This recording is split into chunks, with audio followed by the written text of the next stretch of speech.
Halo Halo Mangers, Mangers. kembali lagi bersama dengan kita di segmen kesayangan kita Carry in Christ bersama saya dengan Kevin dan teman saya. Saya Juvan. Ya, hari ini kita akan membahas apa, bro? Kita akan membahas tentang tujuan hidup.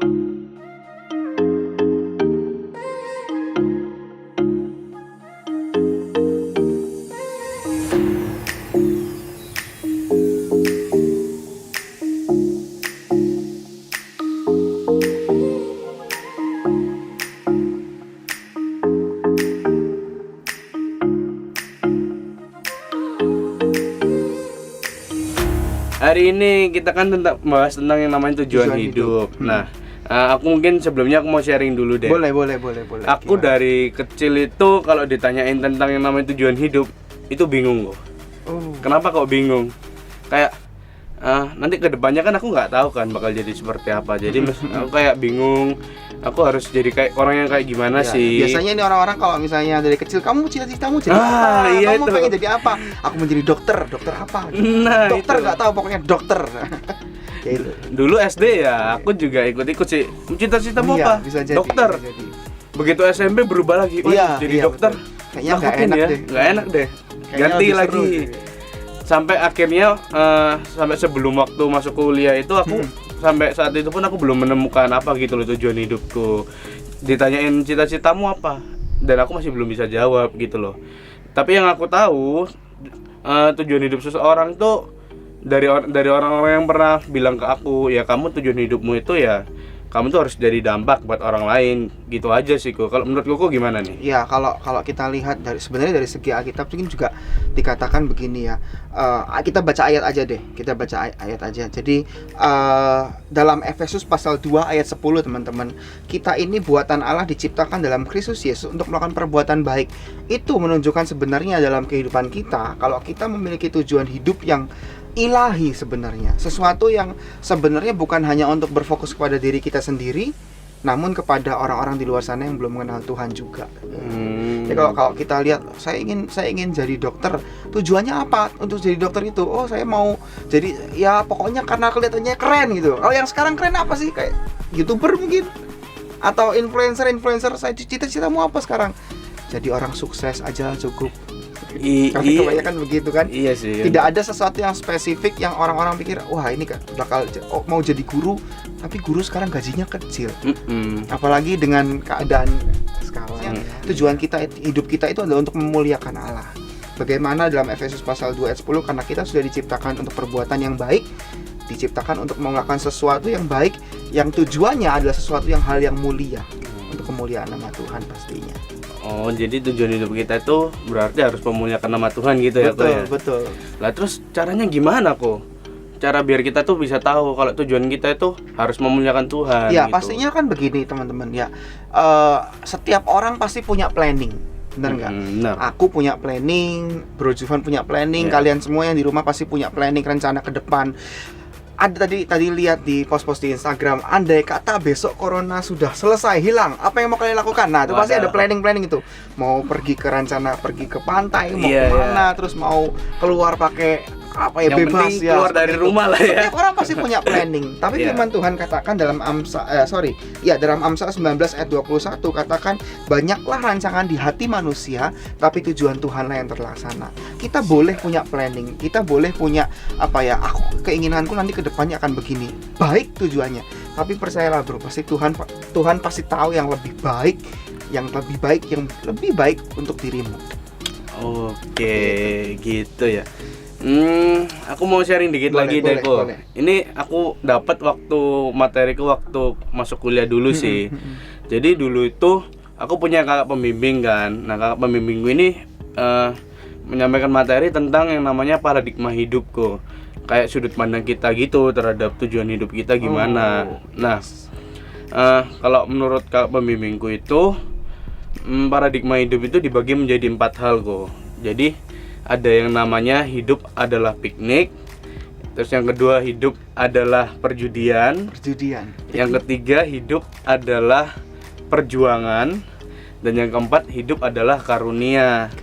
Nah, di situ dijelasin hidup sebagai piknik itu Jadi kayak kita hidup itu ya untuk kesenangan kita sendiri gitu. Misalnya kayak aku juga awal-awal juga pasti piknik dong. Masa kita hidup buat kesenangan orang lain kan, Ya, pasti kan yang pasti utama untuk buat diri kita sendiri dong. Nah, dulu aku berpikiran kayak gitu. Aku main game, main komputer, main HP ya kan, terus deketin cewek gitu-gitu. Pokoknya yang bener-bener buat kesenanganku sendiri gitu kan. Iya. Nah, Masa buat kesenangan orang nah lain, itu. cewek.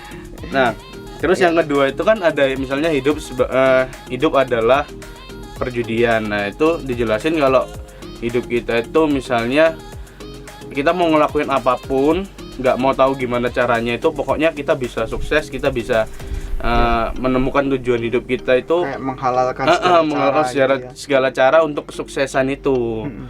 Nah, terus yang ketiga itu hidup adalah perjuangan. Jadi misalnya aku berjuang untuk demi tujuan tertentu gitu ya aku ya. Nah, ketika aku sudah selesai mencapai tujuan tersebut, ya udah berarti hidupku ya udah nggak ada apa-apanya lagi, nggak ada manfaatnya lagi. Hidupku ya pokoknya aku udah mencapai hal itu, ya udah selesai gitu. Nah, tapi biasanya kalau di hidup adalah perjudian ini, biasanya tuh katanya tuh orang-orangnya tuh suka yang menyendiri gitu. Yang perjuangan tadi. Kan biasanya kan orang kan ego kan. Yes. Berjuang untuk dirinya sendiri gitu. Jadi untuk mencapai Individual. Individual orangnya. Jadi aku nggak suka sih, soalnya pasti nggak punya banyak temen deh. Iya, oke. Terus yang terakhir tadi apa? Ada 4. Yang terakhir itu hidup adalah karunia. Karunia, teman-teman. Nah, ini katanya ini yang paling penting sih Gus. Soalnya kalau hidup adalah karunia itu kita tuh harus tahu kalau ternyata hidup kita itu bukan punya diri kita sendiri loh. Ternyata hidup kita itu juga punya orang lain. Hidup kita tuh punya Tuhan kayak gitu. Jadi tujuan hidup kita itu sebenarnya ya seperti yang aku bilang tadi, bukan untuk diri kita sendiri, melainkan untuk orang lain, untuk menjalankan setiap kemuliaan Tuhan, apapun yang Tuhan suruh dalam kehidupan kita, seperti itu kok. Kalau Bro Juvan sendiri nih, kira-kira yang mana nih? Waduh. Hidup untuk apa nih? Kalau dulu sih kok, Iya, dulu jujur aja aku hidup sebagai piknik kok. Piknik ya. Gitu. Iya. Tapi kalau sekarang aku sudah sadar sih. Jadi sebenarnya kalau misalnya kita lihat tadi ya, ada piknik, hidup ada sebagai perjuangan, perjudian, lalu yang terakhir karunia. Itu yang paling penting adalah yang karunia. Iya, Ataukah harus seimbang, nggak bisa gitu dinego-nego dikit? Piknik karena saya juga butuh piknik. Kalau orang stres ya nggak mungkin kalian kayak benar. Sekarang nih corona nih kan ya, harus di rumah terus ya, tetap ada aja yang butuh refreshing lah ya, butuh refreshing. Nah, apakah tidak boleh kalau misalnya kita ya karunia tetap di atas, cuman ya yang di mengikuti lah istilahnya seperti ya. Kalau perjudian kayaknya enggak juga ya. Hidup enggak selalu harus gambling ya. Perjuangan oke lah, setiap orang harus berjuang. Kalau enggak dia enggak makan, itu firman Tuhan. Iya benar. Nah, tapi yang hidup adalah piknik ini ya setiap orang juga pasti perlu yang namanya refreshing. Itu. Kalau menurutku sih memang hidup adalah karunia itu di paling atas. Tapi nggak salah juga kalau kita hidup dalam piknik, cuma yang didominanin itu yang dihidupkan adalah karunia. Nah, sebenarnya apa sih kok perbedaan dari tiga yang tadi, yang perjuangan, piknik, dan perjudian sama yang karunia? Sebenarnya perbedaan itu cuma ada di dua hal sih kok. Yang pertama itu ada di tujuannya. Tujuannya. Nah, kalau yang tiga hal itu tujuannya itu lebih ke arah dunia dan lebih ke arah diri kita sendiri. Sedangkan yang karunia itu lebih ke arah kemuliaan Tuhan. Nah, dan yang kedua itu bedanya itu di dampaknya kok. Nah, kan kalau yang tiga itu dampaknya cuma ke diri kita sendiri tuh. Nah, kalau kita udah selesai, udah capai, ya udah kayak nggak ada gunanya lagi kita hidup gitu loh. Kayak nggak ada manfaatnya juga. Kan kita udah selesai nyampe tujuan toh. Tapi beda kalau misalnya sama yang karunia. Nah, kalau yang karunia itu juga berdampak bagi orang lain. Misalnya kita bisa berbuat baik sama orang lain, menolong orang lain. Misalnya kalau dalam kondisi pandemi ini, kita bisa bantu setiap tenaga medis atau bantu orang-orang yang di pinggir jalan, kayak gitu. Menurutmu sih bro, gimana orang bisa mengetahui bahwa tujuan hidupnya sekarang ini ada di mana?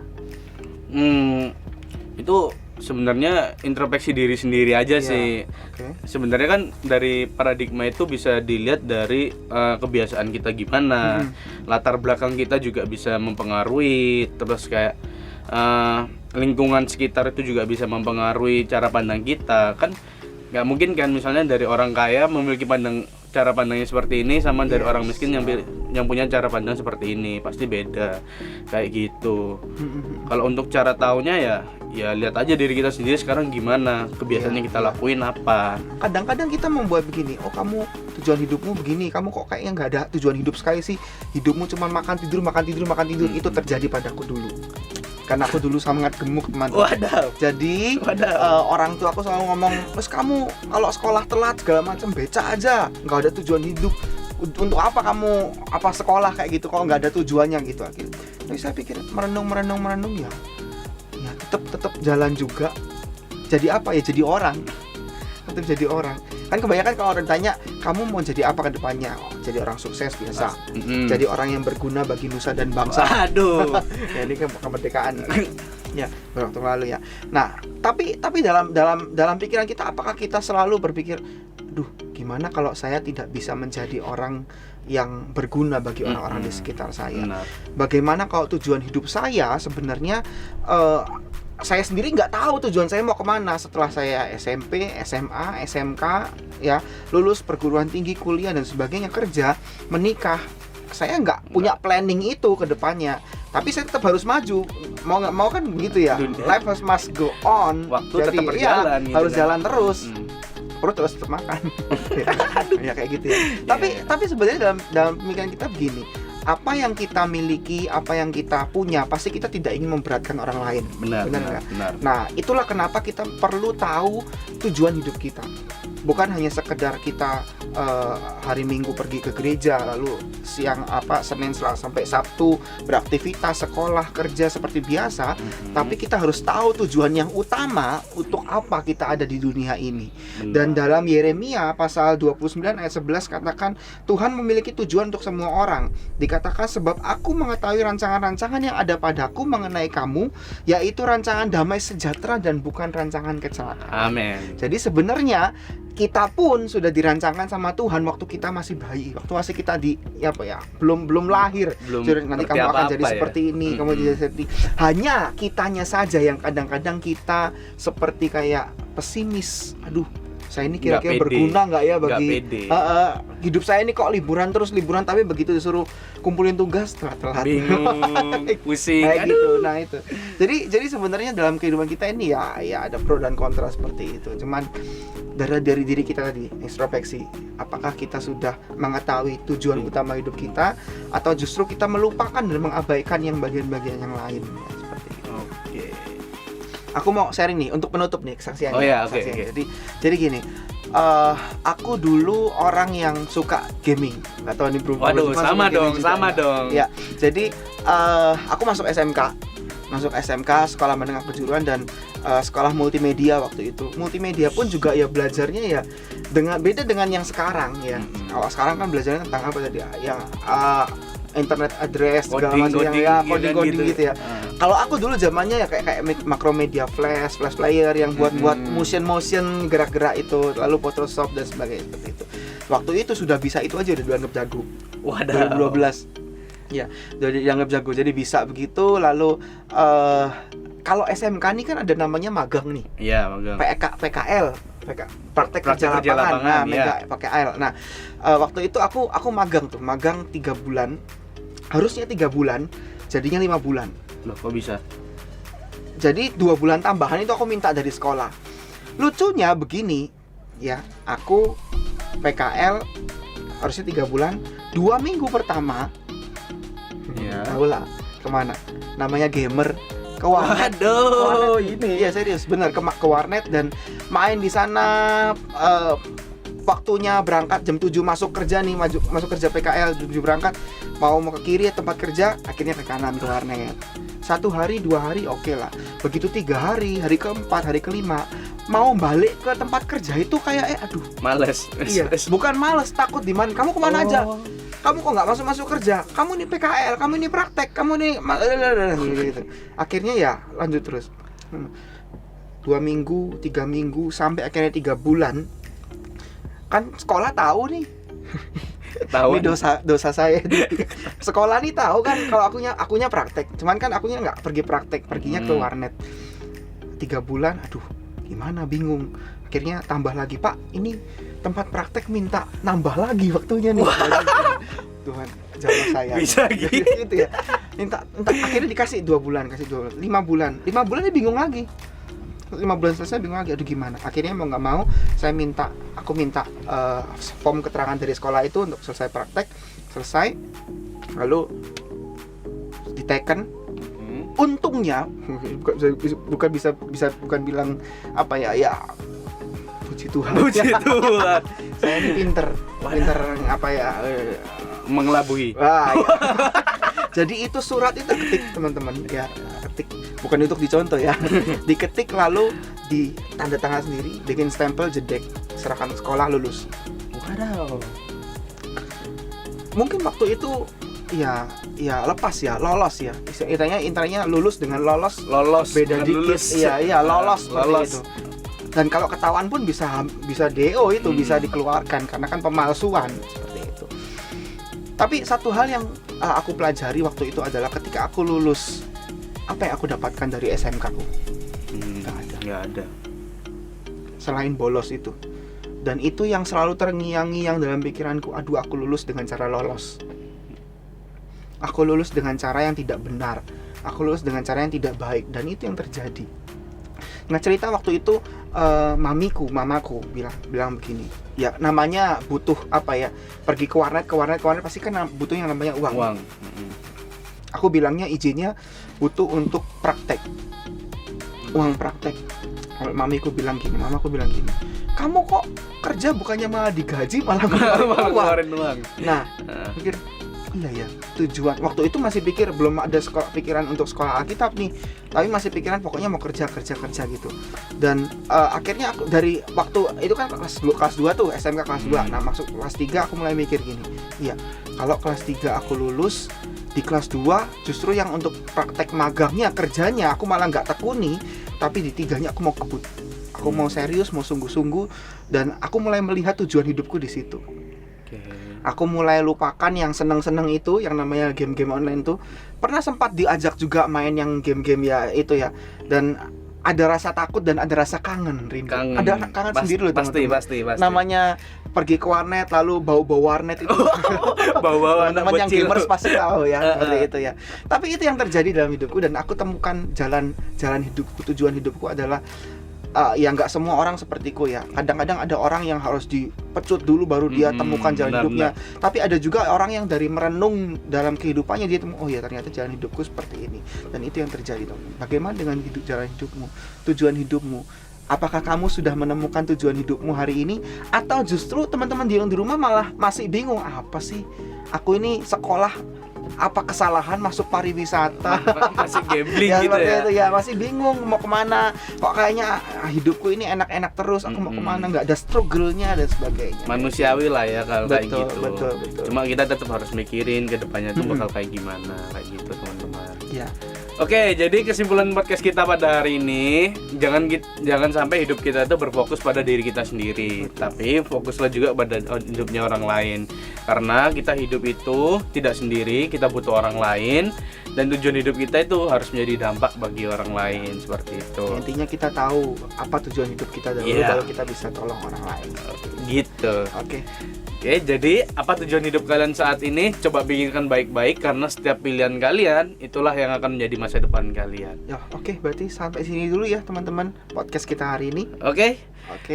Jangan lupa terus ya ikutin podcast yang lainnya atau yang sebelumnya hanya di channel YouTube GSJA Ebenezer. Setiap hari apa nih? Setiap hari Sabtu dong. Sabtu ya, kita terus nantikan ya teman-teman ya. Pasti ada berkat-berkat yang luar biasa yang akan kalian temukan di dalam. Amin. Dan jangan lupa juga untuk yang mau curhat, mau cerita-cerita, mau sharing-sharing, jangan lupa untuk DM di Instagram 11digicare. Bantuan doa juga bisa nih. Bantuan doa juga bisa, langsung aja DM ke IG kita di 11digicare. Oke. Sekian dulu podcast kita hari ini. See you and God bless you. Ulang.